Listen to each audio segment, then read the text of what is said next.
Hey everybody, and welcome to Let's Play Avernum 5. It's been a while, hasn't it?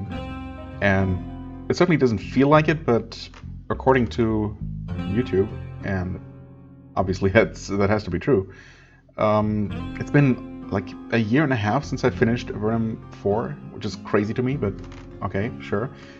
I guess I have played a bunch of games in between, not the least, of course, the Geneforge remake, which was pretty lengthy, so yeah, I suppose I can believe it. And yeah, well, I mean, obviously this was coming eventually, and now seems to be a good time before, you know, even more time passes, and I forget even more. Now, to be quite honest, I had really not been able to remember anything about the story of Avernum 4, and I was totally going to just roll with it and you know see what I could remember, maybe depending on how much this game even builds up on that, or if it's how much of a direct sequel it is, which I don't know. I have absolutely no idea what this game is about. But then I ended up looking up a synopsis after all, and that's only then I remembered, or I was reminded of the shades and the sea monsters and the basically just the revenge plot of Rentar Irno, who came back still holding a grudge about the kidnapping of the crystal souls and all that. So yeah, that happened. That's true. Still, certainly, I definitely do remember a bunch more things of the first trilogy, which is even you know was even longer ago for me. And that certainly says things about just how memorable Avernum 4's story was. I mean, it can only go uphill from there, right? So I'm gonna stay optimistic and open-minded about this game. Although what I've seen of it, from what I've seen of it, what little that is, as I was trying to get this running and get the recording to work, which was more trouble than you'd think, maybe. Certainly more trouble than I expected. The engine seems to be pretty much exactly the same as Avernum 4, so all the quirks, the weird leveling mechanics, which I wasn't a huge fan of, yeah, the entire interface, which, you know, it ended up working just fine. I ended up getting used to it, but of course now it's been so long that I'm basically gonna have to relearn much, so be ready for that. Yeah, anything else? I guess not really.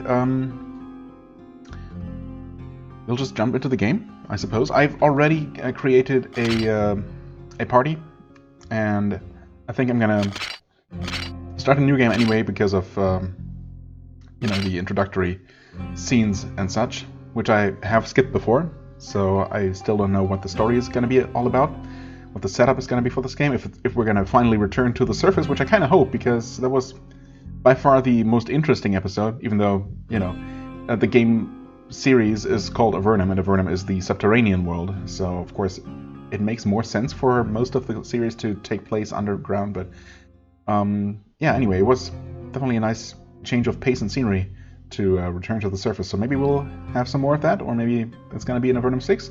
We will see.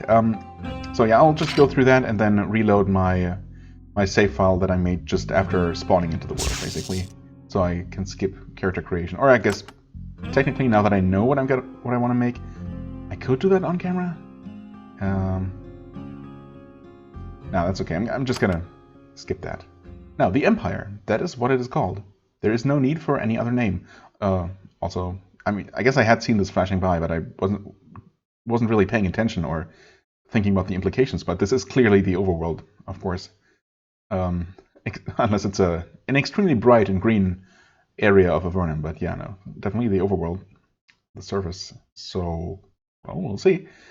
Oh, also, I guess, well, it doesn't really show for me while I'm recording here, but this is pretty much as close to the perfect recording that I can get, with the weird way this game is just displayed on the screen, which is even weirder for me now than it will appear in the finished video. But I do realize that there is like a small black border at the bottom and a tiny little bit cut off at the top. But since there is this border around the entire game window anyway, nothing major is missed. It's a minor you know, aesthetic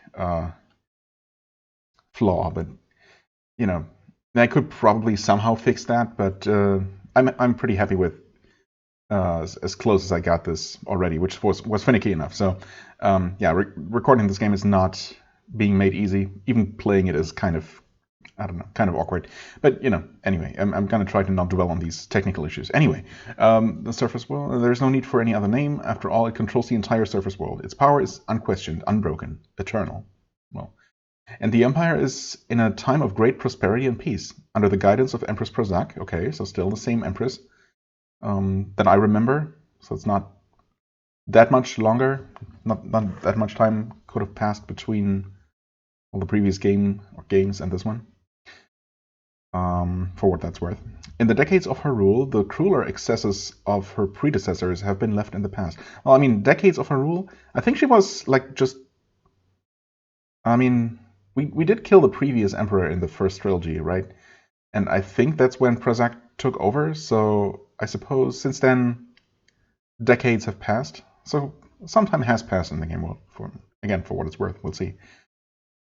The crueler excesses of her predecessors have been left in the past. It is good to be a citizen of the Empire. Who would ever question this? And it is even better to be one of the Emperor's soldiers. The Empire's soldiers. Collecting good wages, keeping the peace, retiring in comfort. Are we one of those, actually? Yes, you are very lucky to be a soldier of the Empire. After all, what risk of combat do you face? Only one land lies outside the dominion of the Empire. That is Avernum. It is a nation deep underground, a pale, sickly people living in huge networks of caverns, eating lizard meat and fungus, far from the sun. I mean, technically, they could be eating, or should be able to eat, a slightly more diverse diet now that there is, you know, exchange between the surface world and Avernum. That has been established, right? I mean, we're basically, or Avernum is basically at peace with the Empire. Or that's the last state of affairs that I remember anyway.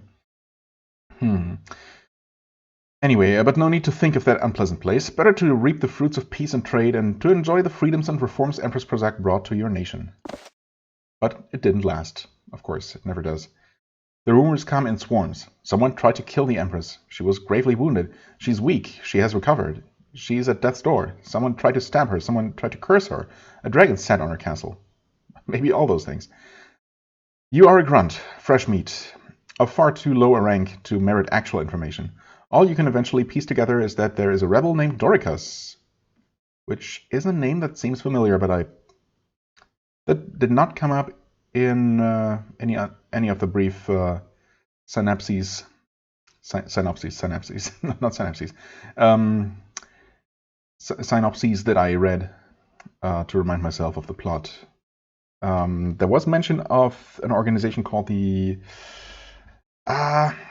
Dark something, not Dark Brotherhood, something like that. I don't know.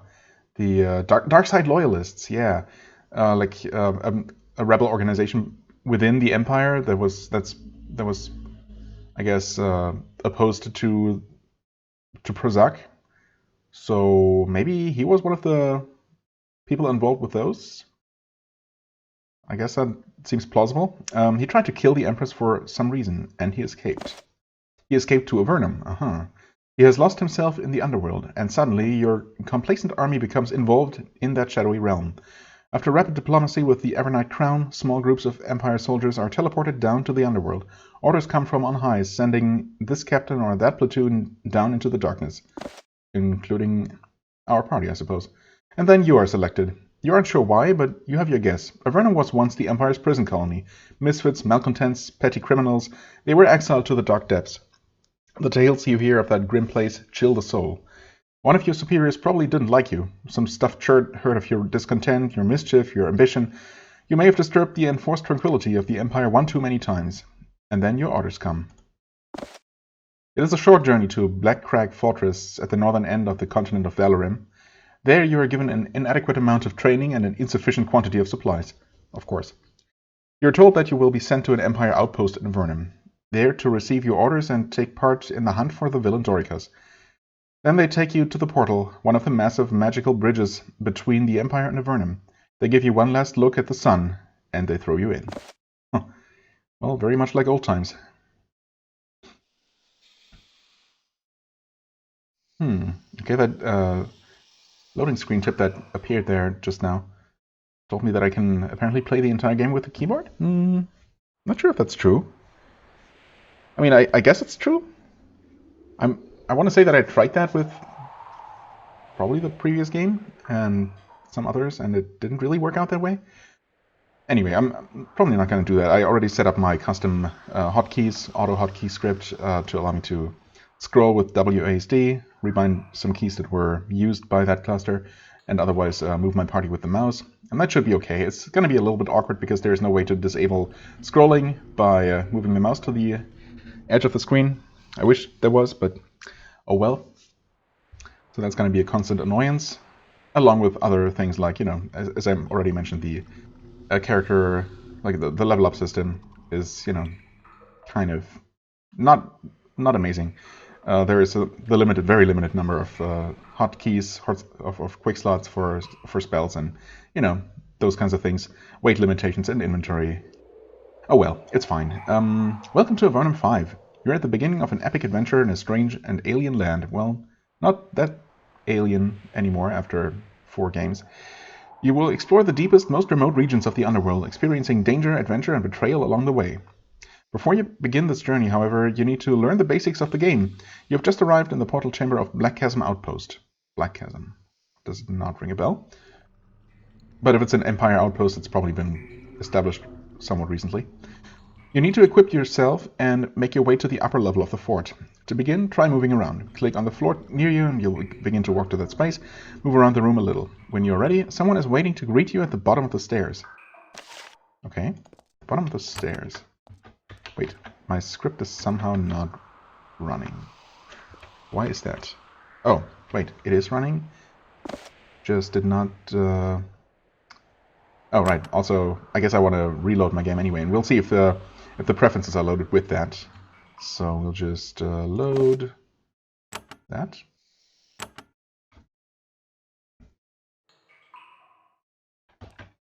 Okay, I tried scrolling the camera or moving, and this popped up. You stumble away from the portal, still disoriented by your journey down here. It's strange, teleportation is one of the oldest and most reliable forms of magic, and yet nobody has been able to make the experience more bearable. Just because you are torn into tiny bits and flung across the world doesn't mean it should have to feel like it. I mean, yeah, I guess ideally it wouldn't, but... Well, fortunately, the nausea and faintness and feeling like your skin is burning distracts you from the horror of being in Avernum. It's dark and hot and humid, and everything is covered with a fine coating of mold. Soon your eyes adjust enough to make out someone standing at the bottom of the stairs. Best to go down there and start getting briefed. The sooner you do your job, the sooner you're allowed to return to the surface. To see who's waiting for you, move the cursor to the bottom of the screen. This will shift the view down. Well, I was trying to do something like that. Oh yeah, there they are. Didn't even see that person before. Okay, no, we're still moving. So that is kind of awkward if the game is not going to remember my settings at all. I'm going to have to do this every time I start the game, but that's okay. So we want to scroll terrain view. We want the scrolling to be slow. Mouse speed to be fast. Although previously I've not noticed a difference, but well, maybe there is. I don't know. I guess, yeah, maybe. Alright, now I can scroll around like that. That's way more convenient. Now, to me, the game actually looks like stretched into 16:9 format, while the recording is in the proper 4:3. So that's okay. I could actually squish that on my screen, but I kind of like it covering a larger area. So anyway, I don't know why I mentioned that, because you don't even see that in recording. But anyway, so we have the real party now, and it's not an ideal party, but we're playing on normal difficulty here, just because I don't feel like I need to challenge myself in any particular way. I'm gonna have, especially since I'm already, gonna have to deal with the old school game design, UI design, and whatnot. I'm sure there are gonna be some challenging encounters, especially early on, since my party is kind of suboptimal. So we have Rosluka. I went with some names that I've used before in various circumstances, probably also, actually, except for Tattersail, I'm not sure about that name. I've used all of these names for World of Warcraft characters in the past, but I've also used well, definitely Svafnir and Rasluka in previous Avernum games. Tattersail, of course, is from a book series. Kudos if you recognize her. And Xals I've used in one of the previous games for another Slith, but for a warrior. Might have used the same sprite actually, because I like that. Actually, I just went with the sprites that I like the most. So we have our main warrior for just to be different. I made the main warrior a Nephil, which is they don't get any warrior specific bonuses. They get bow bonuses, missile bonuses, and a 10% experience penalty, unfortunately, which you cannot really get rid of. There is a system of can you actually? Ah, yes, of course. You cannot look at advantages or disadvantages, can you? Those traits? Oh, you can actually. Right, but you cannot retroactively activate them.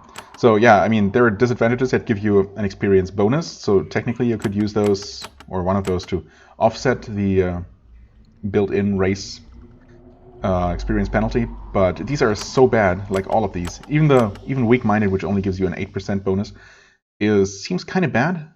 I wonder if that might be acceptable. I mean, it says your enemy's efforts to control you might have a much higher chance of being successful. I wonder if the naturally good defense against those kinds of effects that spellcasters have means that you could basically give them that for free and they would still have about the same level of resistance as your non-spellcasters. Basically just giving them a more or less free 8% experience bonus.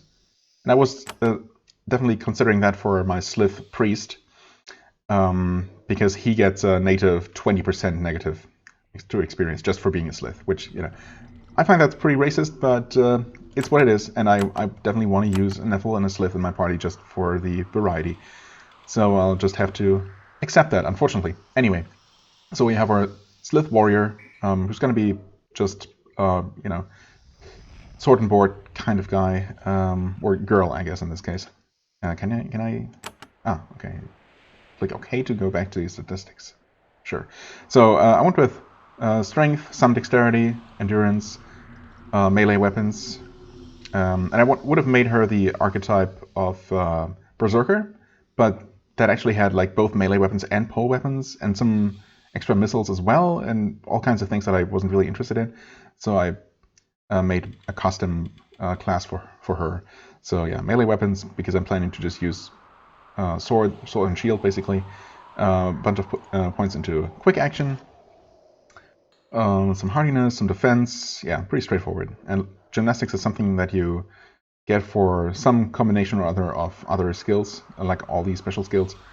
I guess I used to know some of the combinations, but I'll just get some of these as I increase more skills. I'm not going to worry too much about min-maxing at all. I mean, obviously, since I'm going with suboptimal characters anyway. And then for my second character, I'm going to have basically a second fighter. He's a rogue, technically, so he's going to be a fighter who uses... Maybe I'll give him a ranged weapon. He did start with a bow skill. I'm pretty sure I did not manually increase that. So I suppose he also has more dexterity. Not really sure if I'm going to keep focusing on that. But I might give him a bow just so I have some ranged combat. But I'm mostly going to play him as another fighter, basically. There's unfortunately no dual wielding, or else I would do that. Have one sword and shield fighter, one dual wielder, but no such luck. But he's going to be the one to have tool use. And actually, I'm not sure why I didn't increase that one more point, since I do have 3 points left over. Could also increase quick action to make him a bit more effective in combat, maybe more hardiness. I mean, ultimately, actually, they're both going to end up being sword and shield users, really. I mean, there's no point in not giving him a shield. Maybe I'm saving the points and gonna give him more strength, so he can at least carry a bit more. That seems like a good idea. Then we have a straight-up sorcerer and a straight-up priest.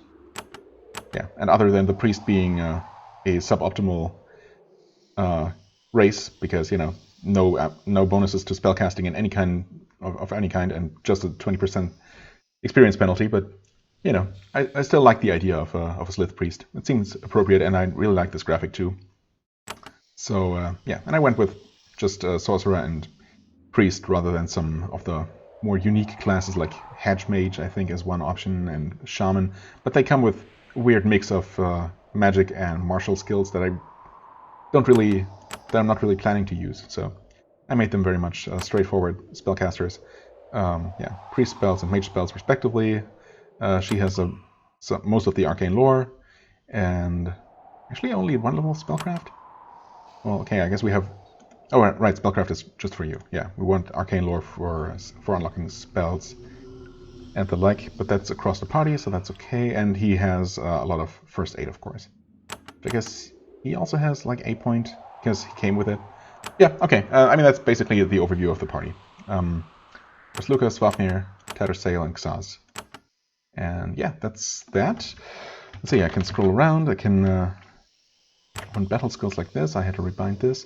Actually, let me just quickly find that. We have well-aimed blow.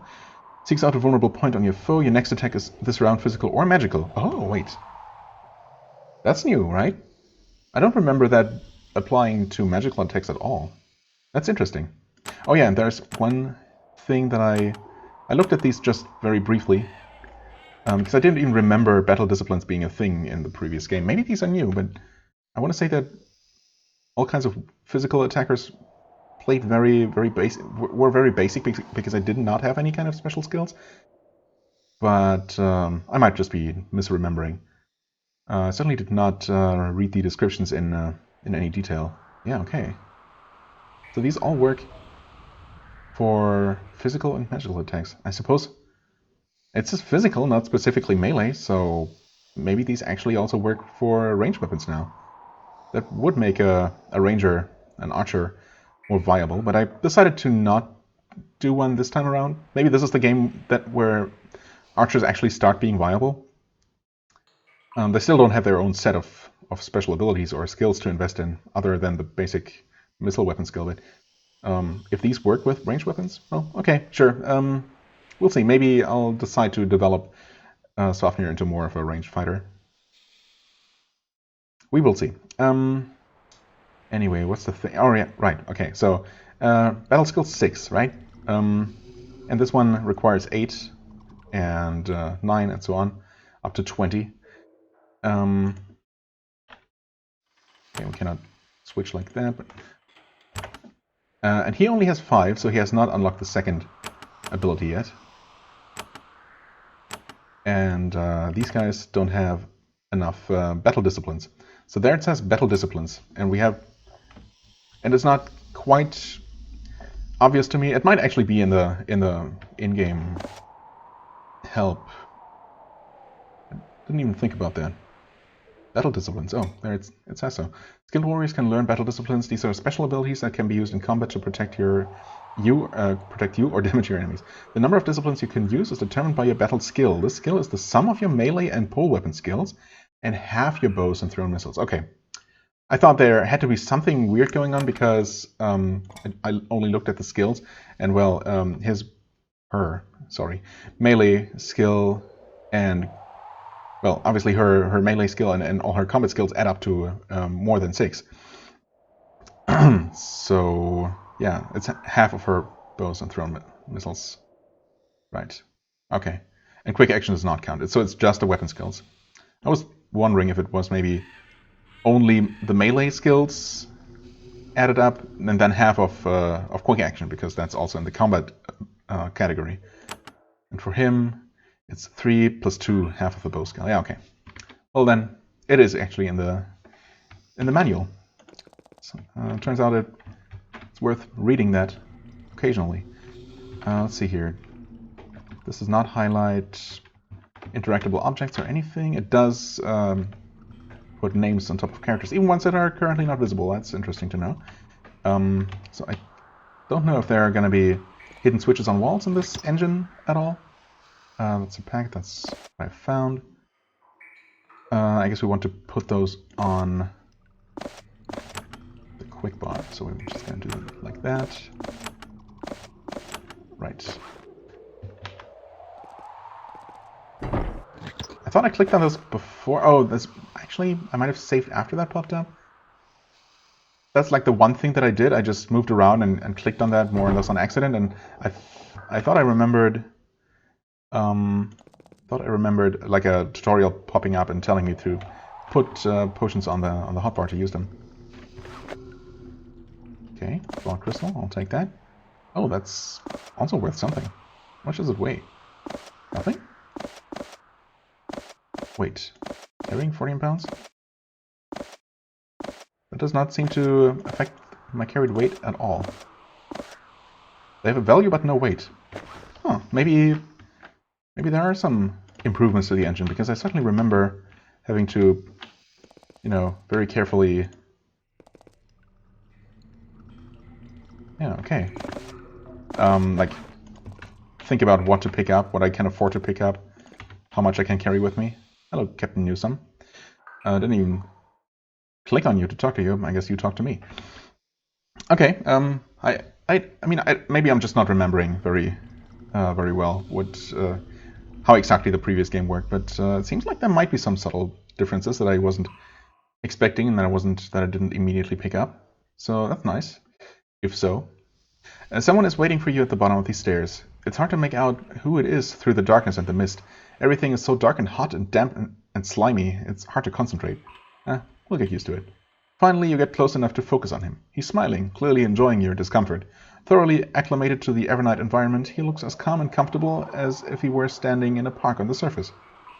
Well, it's actually good, because that means that we can reach that level as well, and we will. He grins. So you have arrived, ready to join the hunt for Dorikas. So young, so bright. You're earlier than I expected, but the preparations for you are mostly complete. Ready enough. I'm Captain Newsome. I will be giving you a brief introduction to the world of Avernum, showing you how things happen in the underworld, I should say. You're now in a conversation. Yes, I know.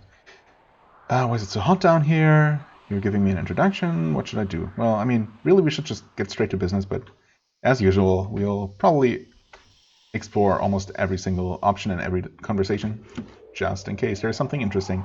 So why is it so hot down here? Oh, it's not always hot and humid. In many places it's miserably cold. But in most places Avernum is warmer than you might think. There are many vents releasing steam from bottomless chasms below. Keeps everything warm and damp and rusty. Okay. You're giving me an introduction? I'm in charge of greeting you, yes. My orders are very specific. Just do what I say and everything will be fine. Okay, what should I do now? Newsome chuckles. There's something odd about his attitude. A feeling of superiority that immediately bothers you. First, you should go and get supplies. He points to the east. The storeroom is that way. The door is in the north wall. Collect what remains. While you're doing that, I can complete the preparations you interrupted. Preparations? What preparations? Why, the hunt for an assassin is as wily and dangerous as Dorikas is something that you must not rush into. Who knows what treachery awaits you? Treachery by you, perhaps? Can I take everything I find? Oh yes, he chuckles. Freely take any of the bounty you find. The wealth of the Empire. There is something strange about the captain. You can't figure it out. You try to get a closer look at him, but your eyes still haven't adjusted to the gloom of Avernum. This isn't Dorikas himself sitting here taunting us, right? That would be a little bit too silly. I don't know. I'm ready. Let's go. No, I mean, yeah, I'll obviously at least look for supplies. Obviously, there's not going to be much of anything, or maybe not anything at all, after this little speech here. Captain Newsome begins to leave to the east. You do that. Take what you need. Ready yourself. I'll be waiting for you farther down the hall. Then we can take care of everything. He leaves. I was expecting like some ominous chuckle at the end of that. Dark Souls style. Okay, cool. Is he actually wandering off? No. Normally, when someone arrives via the portal, an official will greet them and record who they are and what they brought with them. Those forms are then stuffed into this desk, likely never to be reviewed again. Filling out forms is of vital importance to the administration of the Empire. A vacation from paperwork is one of the few benefits of a mission in Avernum. There aren't many papers yet. This portal must be relatively new. Not many citizens of the Empire have arrived to clear the way before you. Well, that's good. It means more things for me to kill and experience to gather. Using objects, click on a door to open it, click on a box to look inside, lever to pull, and so on. Yeah, very straightforward. To get more equipment, you will need to open the door to the north. North is to the upper right, and east is to the lower right, yes. To interact with an object, click on it. Okay. Or I suppose we have been told that there is a button for that? Ask attack? No. U. Oh, you hit U and that puts hotkeys. Oh, but I can't do that because I rebound A to scroll. Okay, yeah. I mean, I wasn't planning to use the keyboard for that kind of interaction. I have my right hand on the mouse anyway, so might as well use that, right? You step into the storeroom eagerly anticipating the equipment you will find. Soon you can draw from the awesome wealth of the Empire. Some plate mail would be nice, and some halberds, and maybe a nice wand or two. Instead, you find junk. A couple shields, a shoddy bow, probably of Evernight make. You're startled. Bringing equipment from the surface down to here is expensive and difficult, sure, but you thought you'd get more than this. I mean, they could have equipped us before we stepped into the portal. You know, skipping the entire step of sending equipment and supplies down, separately. But no, of course not. Why would they want their assassin hunters to be well equipped for the hostile environment down here? That would only make sense. Anyway, bringing more than this. There's armor on the tables. It's better than nothing. You should get and equip it. To equip an item, bring up the inventory item. Yep. I do remember at least that much. Yes. Right. Okay, let's see. What? Getting items, yes. Inventory screen, I know. Thank you. Let's see. A broken shield, that's not going to be useful, but this is. The bracers protection 4. Okay. Right, of course, that does weigh me down. It doesn't give me... Can I... It doesn't list the... you can click on it, of course. Okay. 8 pounds. Right. 4 pounds. Wait, these do weigh something. Oh, but that's only carry? Oh, okay. So maybe that's always been the case? Or is this new, that only stuff that you actually equip encumbers you? They do list a weight, but obviously it does not add to my encumbrance, so I'm really only limited in the number of item slots that I have. Oh. Can't sell, okay, that's fine. So I'll give the bow to you. The bow slot is, or the missile weapon slot is separate anyway, so you can eventually all have bows just to have them. Maybe we'll find a proper sword. That would be nice. You can have that. A candle. I don't know. I'll put that there.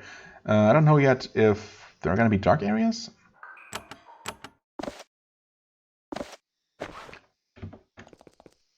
Okay, no proper weapon here, so we still only have our daggers. In fact, yeah, everyone comes with a dagger, which counts as a short sword somehow. Okay, sure. With a 4. Yeah, everyone has the same stuff. They mentioned armor, but it really was only this, and I guess, well, the shoes and the cloaks are technically also armor. There's a cart in the middle of the walkway here. It must be for transporting supplies to and from the portal. The crystals, gems, and strange herbs Avernum produces are very valuable on the surface. Oddly enough, there are signs of a recent struggle. There are 2 broken pots on the floor, and it looks like someone made a hurried attempt to mop up some bloodstains. Oh, that's not suspicious in the slightest. Captain Newsom is heading to the south. He waves to you. Perhaps he can tell you more about what's going on. I'm sure he can. The question is if he will. Okay. Well, I mean, pick all of those up. This wheel was recently smashed. It is no longer functional. Well, can we maybe pick those things up through the grate? No. Of course not. Captain Newsom. What's that? We tried to open this box, but it has been tightly nailed shut. Okay. You have caught up with Captain Newsom. Now that you have had time to get used to the underworld, you can see what is odd about him. He's been fighting. There is a bandage around his upper arm, and his chainmail has several scratches. You're not close enough to see any other interesting details, though. He is standing on the other side of the gate. He grins at you.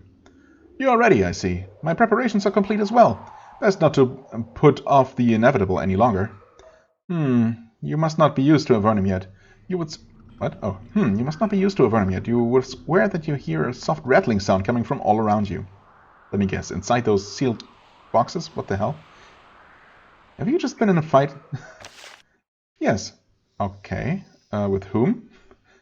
Why are you standing on the other side of the gate? A simple precaution, in case something goes wrong. I still have a few more things to do before I depart. You are Dorikas, aren't you? I mean, okay. There wasn't very much for me in the supply room. No, that was supposed to be less. I did what I could, but as I said before, you arrived prematurely. What an odd thing to say. Is it, though? What do I do now?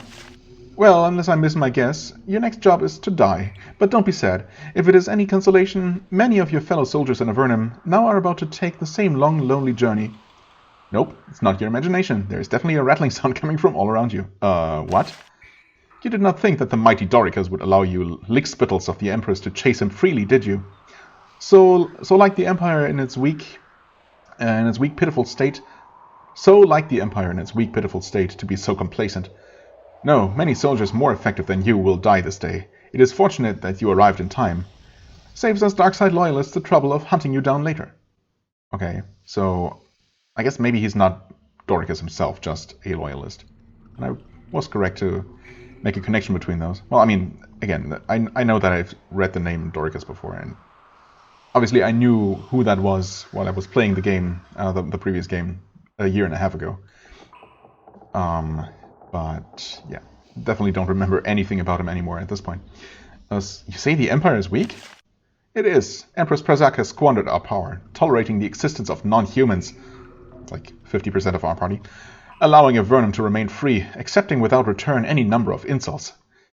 If you lived long enough to meet the Evernites and experience their insolence, you would see what I mean, but of course you won't. The Empire must be restored without you. I saw the bloodstains to the north. You are a murderer. Probably. I mean, we don't know that for sure, but it's, a reasonable enough assumption to make. I am, and my servants will whittle down the population of this fort a bit more before I leave to rejoin Dorikas. Okay, so not Dorikas. Can't we talk about this? I think not. I should not have wasted the time speaking to you. I already have. But you meant to be good soldiers, and I thought you deserved to know why you die. He begins to turn to leave. Please don't hurt me. Oh man, I'm so tempted to just say that because no one normally would. I mean, of course I'm going to kill him. Probably pretty soon, maybe, if you can survive this. Yeah, no, I can't bring myself to pick option number 2 here. I'm going to kill you, Captain Newsom laughs. Make your best effort. I would expect no less. But first, deal with my servants. You identify where the rattling is coming from. It's the crates all around you. Yeah, well, big surprise there. Just delivered from the surface. They're nailed shut, but as you watch in horror, the nails begin to pop out. The conversation ends. Okay. Suddenly, one of the crates in the storeroom bursts open. It had been nailed shut. Then something inside it forced it open with remarkable strength. At first you think that the mold and the heat of Avernum are making you hallucinate. There can't be a skeleton crawling out of the box, brandishing a blade at you. Necromancy has been illegal in the Empire for decades. And yet, here the foul creature is, smuggled into the Empire outpost, ready to kill, starting with you. When an enemy attacks you, you will automatically be put into combat mode, then you will learn how to fight. Well, I mean...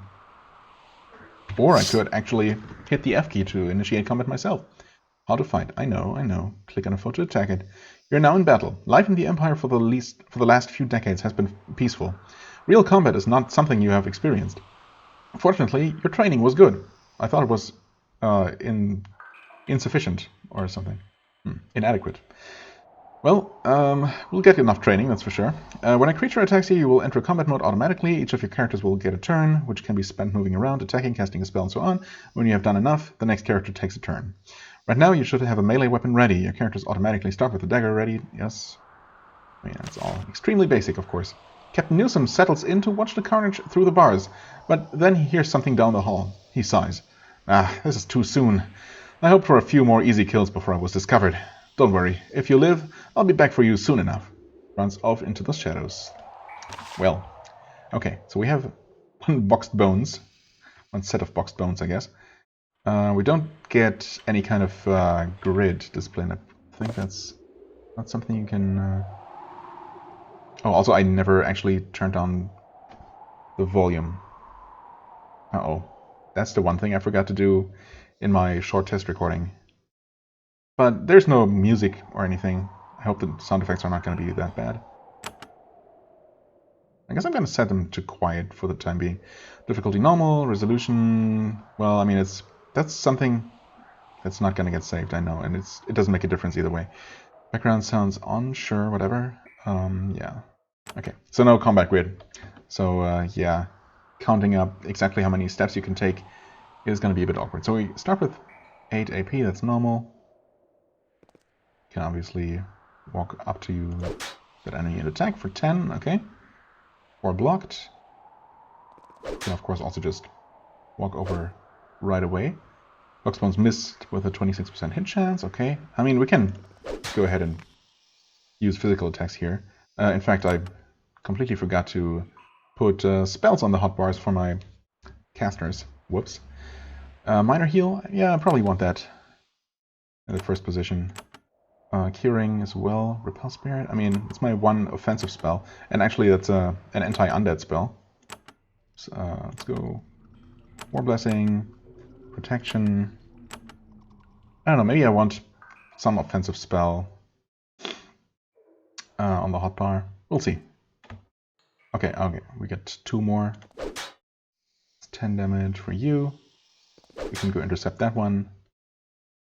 And let's see, what do you have? Bolt of Fire. The most basic of damage dealing spells. Strikes one foe. Does not actually list the cost here, or the damage. Call Beast. I don't know. Those have never been particularly amazing in any of the Avernum games, really. So I don't know if I even want to bother with that. Spray Acid covers target with a large magically summoned globule of corrosive slime. Okay, so it's also a single target. Daze confuses all nearby enemies. Right. Oh, and haste. Right. Yes. Well, let's go for Bolt of Fire on the first slot, of course. Obviously. Spray Acid, I mean, sure. As an option, Daze and haste, why not? Do we get the cost at all? Right click? No? Huh. Wait. Click on the spell name to... I mean, yeah, that's nice, but... okay. So I'll just have to experiment and see how expensive everything is. Let's see. Fireball costs 2. Deals good damage, though. And that skeleton actually dropped a helmet. That's pretty nice. Let's see here. You can cast that for 35 damage. And they dropped a sword of some sort? Okay, but there is another box. Okay, that had not popped yet. It's the same thing, though. Well, obviously, we can kill these easily enough without using spells, so there's that. Oh, and that turn undead spell, or whatever it's called, repel undead, actually was pretty expensive. Good damage, but, you know, unless I'm facing some sort of very high-level undead, I guess I'm going to refrain from using that for the early game. Well, spell points are very limited. Ending combat, well, I already did that, but thanks. You have just killed an enemy. 4, actually. Sadly, there are many more to come. You rest for a minute to recover from the fight. In the future, when you are tired and damaged from fights, return to a friendly town or fort. You will be healed when you step inside. You can also heal damage with healing potions and magical spells. Yes, I actually have both of those already. When you're done with combat, you can exit combat mode by pressing that. So, yes. And we have actually fully recovered. Interesting. I mean, yes, we have 6 points of, or 7 points actually of first aid, which I suppose is quite a bit. Poor leather helmet. Aw, poor helmet. So yeah, that's quite a bit, I suppose, for the early game. Bronze short sword. Actual short sword. And yeah, we cannot dual wield at all. Unfortunate. That does have a value. Okay, good to know. Let's see here. Oh wait, it does give the damage right away. 3 to 6 versus 2 to 4. That does not open, unfortunately. So we did survive, but oh, that somehow opened? That makes no sense. Why would this open? This looks like a large workshop. Between building this outpost and maintaining the portal, there is a constant need for equipment and materials, most of which are produced here. It is dark to the south and far quieter than it should be. You start to suspect that you aren't the first person Captain Newsom attacked. Well, we know that for a fact. More of his servants might be waiting silently for you in the darkness. Fortunately, some supplies have been left on the floor nearby. There are 2 lamps and a flask. You probably want to light a lamp. Also, if you are injured, it's a good idea to use a healing potion. Press the get button or type G to pick up the supplies. Then you will learn how to use items. Well, it's okay. Huh. Interesting. Okay, I guess this is a different tutorial from the one that I remembered popping up when I clicked on that medicine case in the first room. You can use trade and drop items. I know. Use an item, click that icon. Get rid of an item. Put it on the ground area. Yes. Okay. That's all things that I already know. What? Oh. Oh. What did I do? I swear I hit the 2 key to put that in his inventory. Like in Swafnir's, I mean. But maybe not. I mean, I guess obviously not. I just thought I did. Okay. Right. These are lamps. Okay, effect 40 to 100. Well, I guess I might as well start with using this. Not really sure how necessary that was, but you know, might as well. How to cast a spell, we know that. Thank you. Stone servants. Stone servants are a variety of have a variety of skills and abilities. They also have one thing in common: they don't talk. Okay, fair enough. This crate contains dust and bone chips. There's a strange musty smell. You suspect that this box contained an undead creature up until very recently. I see. As you round this corner, you see a huge humanoid looming in the shadows at the edge of your vision. You turn toward it, blade out, only to see that it is a stone servant. Stone servants are magical servants, like very fragile golems, created and maintained by mages to do work in places where actual people to do labor are scarce. They require the application of spells every few days to keep them moving. They're harmless as long as you don't get in the way when they're walking somewhere. You turn away from it and scan the shadows, watching for more of the undead. I should probably also quick save, which I haven't done at all. More undead. And this one has a different name, for what it's worth. Swap? Did I not? Oh, there we go. Okay.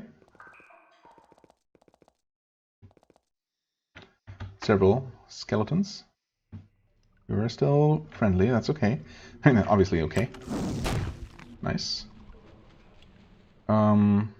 Yeah, I'm not gonna have you do anything, I suppose. Well, you know, just for experimentation's sake. Okay, that costs 5.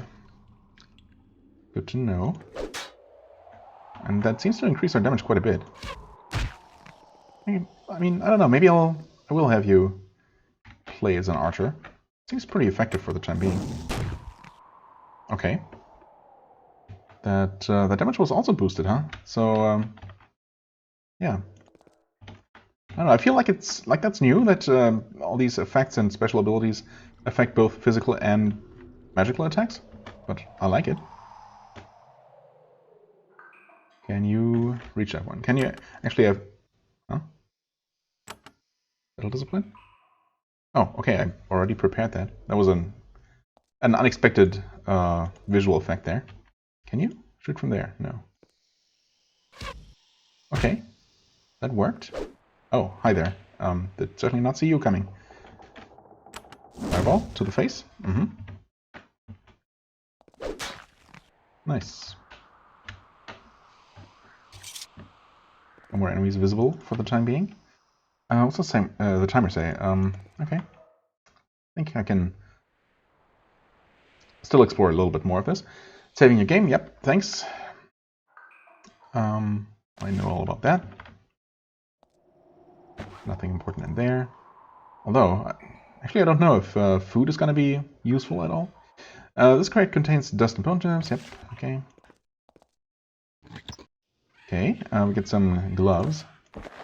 Wait, oh, hold on. That's 4%, value 15. That's 2, okay. Gotcha. So these are just very low quality, but better than nothing. For once, the creatures lurking ahead aren't quiet. You can hear them hissing. The tick-tick sound of reptilian claws clicking against the stone floor echoes out to you. One of the things you were warned about before entering Avernum was the infamous giant lizards of the underworld. Some of these vicious creatures have gotten loose, and they're probably hungry. you might want to find a different route. Or maybe I want to use exactly this one. I mean, what other route could I use? Oh, wait. No. I was just gonna say, oh hey, the map displays this as open, but actually it does display this as open as well. So that's just the default. I mean, the only other possible route could be around here, but I don't know, that seems like there's not a whole lot of room. Maybe that was more flavor than an actual option.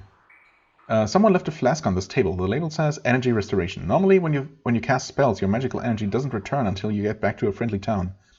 If you drink a potion like this, your energy will come back immediately. Very useful in a bad situation like this. Yes, for sure. Not that we have an immediate need, but you know, it seems like, I mean, I'm gonna be mostly using fireballs with her, which are cheap, of course. It does add up over time.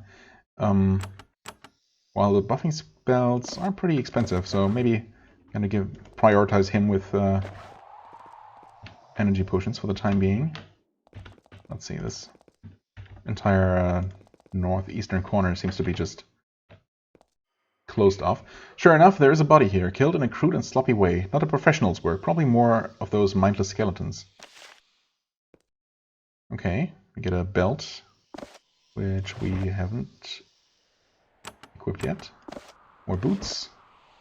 Scroll of Ice Bolt, sure, might as well. Robe protection 6% versus 10% the armor provides. I mean, why?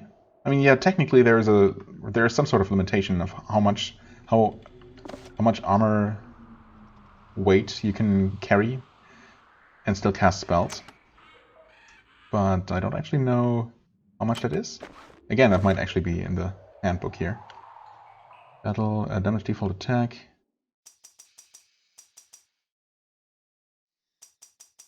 Magical effects. Casting spells and armor. Great freedom of movement. Bulky pieces of armor make it more difficult to cast spells. If your armor is too bulky, you won't be able to cast magic spells. But no explicit numbers given, huh? That's unfortunate. So I'll just have to experiment. I mean, obviously the armor in itself isn't super heavy. So we're okay for the time being, but once I just put on more miscellaneous armor pieces in more slots, we might get in trouble. So maybe eventually we will want to use robes. Plus it's more appropriate, of course. I don't know. We'll keep this around. Actually, do it the other way around, right? That makes more sense. For now, have a bit more protection. It's not going to make a big difference at all, but you know. Okay, another body with more gloves. Hey, awesome. So you get some too. We don't need more daggers, but you can have a backup robe as well. Some coins. Okay, and that's all that I missed up here. Oh, okay, maybe there is a path. Bypassing the lizards. Yep, more skeleton boxes. Hello? Can I actually, like, right-click? Oh, you see a zombie. Interesting. Hostile and health. Okay, so you can right-click for some very basic info. Good to know. You can shoot all the way from there, but you're also blocking the corridor, which is probably not what I want. Unless you can shoot from there. Nope, too far. Oh, you can walk through teammates, though. Was that something you couldn't do in Geneforge? I want to say that's like... Or maybe it was in Avernum 4 where it wasn't possible? Feels like in one of the most recent similar games that I played. Huh? What's going on? Oh, we're just too far. Too far apart. Right. Yeah. It feels like there was a major issue. Maybe that actually was in Geneforge, where for some reason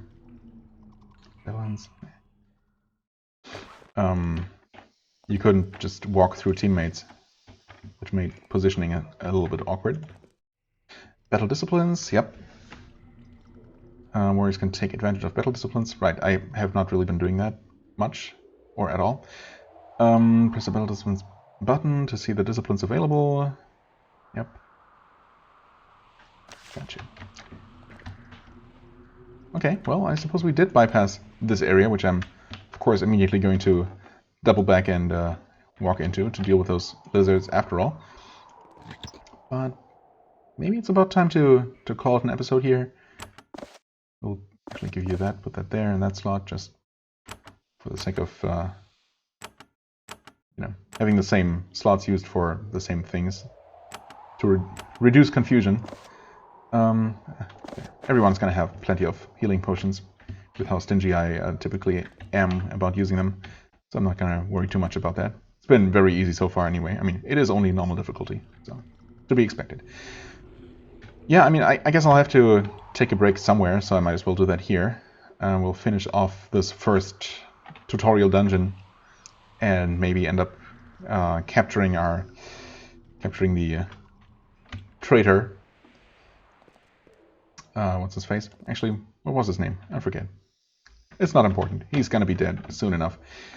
Yeah. Actually, do we have quests? Do we have a journal? We must have a journal, but what is the key for it? Actually, I don't know. Started. Abilities. Game options. Wait, we have my records. Get out of basement. Right, now that you've arrived in Black Chasm Outpost, you need to get your orders. So that has not updated at all with the more recent events. Well, fair enough. Save the game here, and we'll continue and get out of here and, take our first look at the actual Avernum. Well, I hadn't even looked at the map. No more distractions. We'll deal with everything else next time. So, for the time being, I thank you very much for watching. I hope you enjoyed. If you did, please hit the like button, leave a comment, and I shall see you real soon. Bye-bye.